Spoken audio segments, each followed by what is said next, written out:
Because of the way the brain works, you will always remember your very first roller coaster ride. Storing these new experiences is one of the brain's main jobs. In fact, your brain creates a mental blueprint of every new experience you have. A blueprint for any new touch is stored in one part of the brain. A blueprint for any new sound in a different part. And a blueprint for any new sight in still another part. But as powerful as that first roller coaster ride was, it can't compete with the lingering effects of your brain's earliest experiences. Although you have no conscious memory of this part of your childhood, it is these very first experiences that literally become the building blocks for your whole life. Unlike other organs, the brain is undeveloped at birth, and it is waiting for experiences to shape how it will develop. The amazing thing about the human brain is that the younger you are, the more sponge-like your brain is, which is the reason that children in 3 years can learn language, can learn to walk, can do all kinds of incredible things.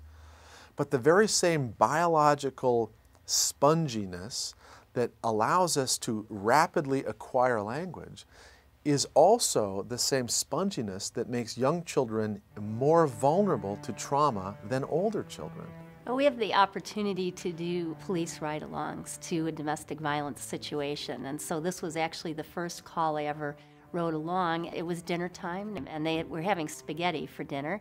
It was dripping down the walls, the kitchen table was overturned, and we had 3 children in the household. Looking at this whole situation at the time, we said, no evidence of physical harm, the kids are fine. We learned differently, of course. The boy in the corner was classic behavior that we see with kids who have had chronic exposure to violence. He would just completely zone out, numb out as things started to get scary. The 6-year-old little girl on the chair blames herself for what's going on, but actually it was 4 years later that we really appreciated who had some of the most profound or severe harm coming out of this situation, and that was the 6-month-old baby who was now 4.5 and had seriously injured another child in preschool. It's literally the opposite of the way most people think about this. Most people think young children, they don't really understand what's going on and they're resilient. But the fact is, if anybody's impacted more severely, it's the younger child.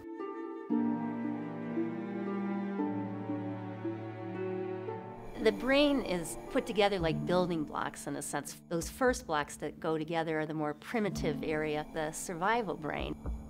The brain develops from the bottom to the top and from the inside out, so that the normal development of the top part of the brain depends upon healthy development of lower parts of the brain. The top part of the brain, where you do all of your thinking, is the part of the brain that is most changeable, easiest to modify. But unfortunately, if a child has developmental experiences of threat and exposure to domestic violence, the lower parts of the brain will be impacted and they're harder to change as they get older. He was never physically abusive, but he was verbally abusive. There was lots and lots of screaming in front of the kids, berating, putting me down, and they pretty much heard it all. Children exposed to domestic violence, children who witness their parents fighting, literally are experiencing a state of fear. And when this happens, the systems in your brain that are involved in thinking at the top part of your brain are literally shut down. It changes the brains of these children. My son has seen and heard a lot of the violent outbursts. He was experiencing night terrors, and that was probably his way of dealing with it, because in his waking state, he didn't know how to articulate at 2.5 years old. So it was coming through, when he was asleep. When kids are chronically stressed, one of the problems that we see is difficulty in attachment, in bonding, because they're so focused on survival. It's hard for them to reach out and connect with others. My oldest boy went through a stage where he would bully his younger brother and seemingly laugh in glee. He was not remorseful or had no empathy that he could actually make someone cry. Many phone calls of him being disruptive in the classroom. He was a very bright kid, but that's when I knew that he was heading toward trouble. A lot of these kids get labeled as being, bad, difficult, defiant. This is a very natural response to their circumstance. What the child is doing is a survival strategy for them, but it creates behaviors that are very difficult in the classroom. When they're in a crisis mode, they can't learn. The tragic reality of children growing up in domestic violence is that they end up with mental health problems at a rate higher than children who are actually the direct victims of physical abuse. My mother was a victim of domestic violence. My father was an alcoholic, a drug user, and it's just a cocktail for a bad living environment for children. My brother, he looked like he was crying on his way home. Me not knowing, I was just a careless little 6-year-old, seeing him climb up to my mom's medicine cabinet. I asked him what he was doing, and he boldly said, I'm killing myself. 8-year-olds don't talk like that. The first person I thought to call was my best friend's mom. By the time she came down to our apartment, he had a butcher knife in his hand. He's just cutting himself all over his body, and I was just bawling, just crying. There was nothing I could do to help. My brother was crying. He didn't want to be there. He was trying to run out. But I had already known that my home, wasn't my home. It wasn't a place where I felt safe.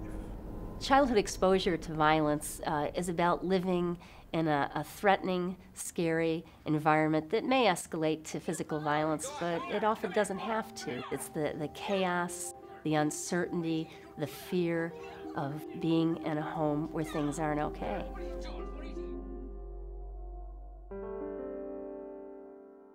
Very interesting talking about the roller coaster, because that's what we hear from adult survivors who are in violent households and also the children. The hard part for them, I think, is thinking about what is normal instead of this up and down life of being in a violent, threatening relationship. Growing up in my home, there were 6 children. My mother and father, unfortunately, fought like cats and dogs. As a result of that, 2 of my brothers ended up being batterers. I have 2 sisters. Even today, they date men that batter them.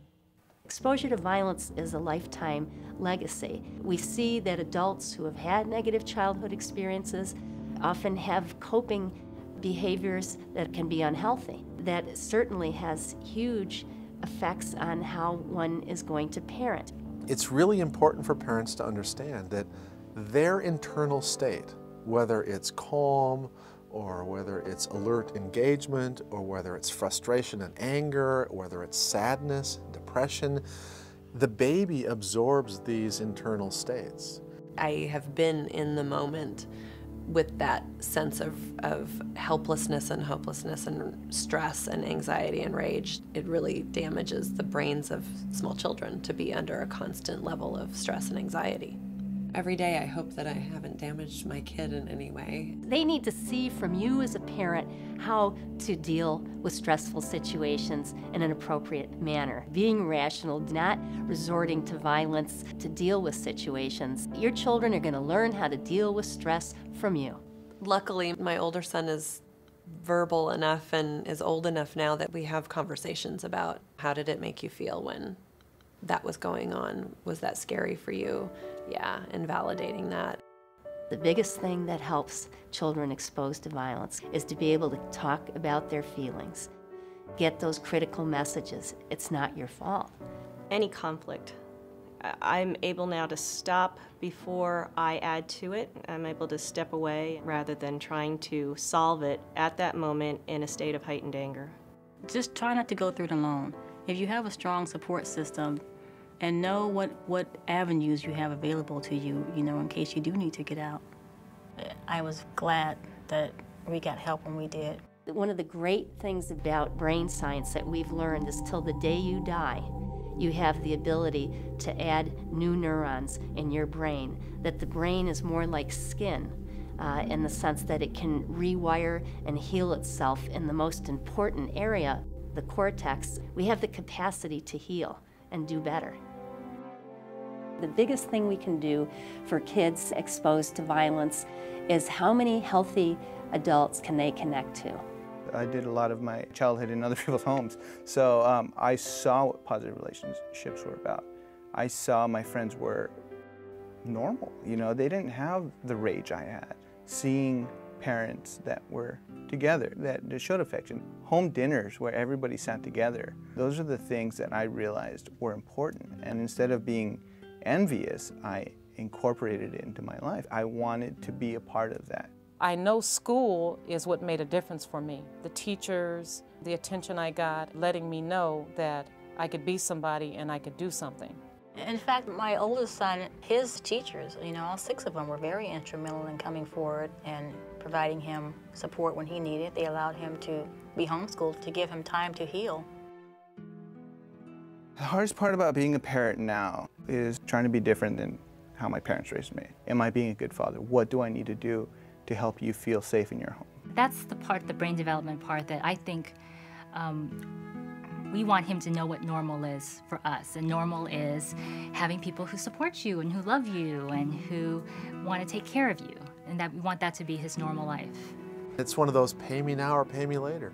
And the truth is, children who are good at self-regulation, good at self-soothing, don't cry very much, and end up being, if you will, successful, are children who have had incredibly attentive early caregiving, which some people, unfortunately, think of as spoiling. It's exactly the opposite.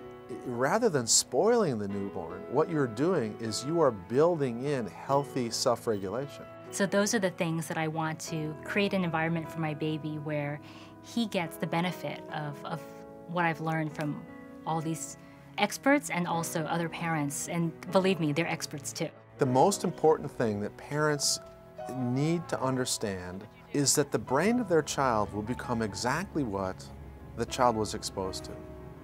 If you want your child to be kind, then you have to be kind to your child.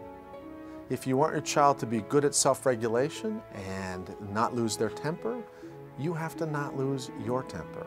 And that's the beauty of the human brain. It is a mirror to the child's developmental experience.